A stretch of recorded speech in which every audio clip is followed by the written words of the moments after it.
يا أهلا وسهلا. النهاردة أول يوم لينا في صلالة، هنشوف مع بعض أماكن ومناظر مش هتصدقوا إنها موجودة في دولة عربية وبالأخص في الخليج. اول حاجه جينا شفناها عين ارزات. المكان تحفه تحفه تحفه، رائع. كل الجبال خضراء، انت بص محاط بالطاقه الايجابيه وكميه بوزيتيف انرجي مش طبيعيه مش طبيعيه يا جماعه. العين دي هي المصدر الرئيسي للمية في صلالة والمزارعين اللي حوالين المنطقة.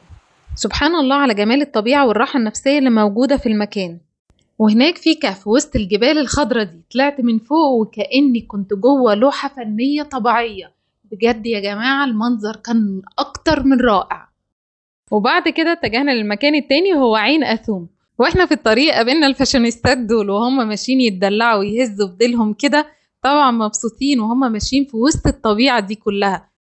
وصلنا عين أثوم واتفاجئت بجمال المنظر، سبحان الله بجد. احنا دلوقتي جينا واحد من المزارات المهمه جدا جدا اللي لازم لما تيجي في خريف صلاله تشوفها وتزورها. شلال طبيعي زي ما انتم شايفين كده، المكان كبير جدا وكله اخضر في اخضر برضه يعني ماء وخضره وجه حسن.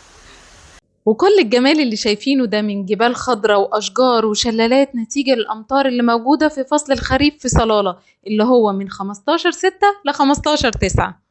وبعد عين أثوم كانت وجهتنا لوادي دربات، واحنا في الطريق قابلنا كافيه على الجبل اسمه كافيه دربات. وطبعا ما فوتناش فرصة اننا ندخل ونقعد فيه ونستمتع بالمنظر الجميل ده.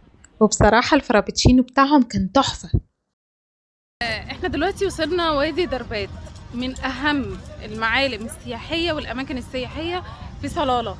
بجد يا جماعه انا مش قادره اقول لكم عن جمال المكان والراحه النفسيه. انتوا متخيلين ان كل العين دي كلها عين طبيعيه جدا، بتيجي في موسم الخريف بس. والخضار اللي حوالينا ده كله، الجبال كلها خضره. خلاص بعد موسم الخريف اللي هو 15/9 اخر موسم الخريف، كل ده بيكون صحراء. سبحان الله بجد على الجمال اللي انا شايفاه. لازم تجربه صلاله، حطوها في اعتباركم ان انتوا تيجوا وتزوروا صلاله في سنه من السنين، لانها بجد من احلى واجمل الاماكن في الدول العربيه في الخريف. كمان في فعاليات وألعاب كتير للأطفال، وممكن تأجر كاياك أو مركب وتمشي بين الجبال الخضراء وتشوف روعة وجمال المنظر. وطبعا رحنا شلالات دربات ساحرة.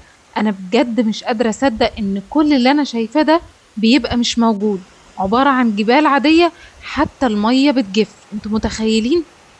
وبكده أكون خلصت أول يوم ليا في صلالة. لو عجبك الفيديو متنساش تعمل لايك وشير عشان غيرك يستفاد، واستنوني في تاني يوم ليا في صلالة واعملوا لي فولو علشان تعرفوا أكتر عن سلطنة عمان.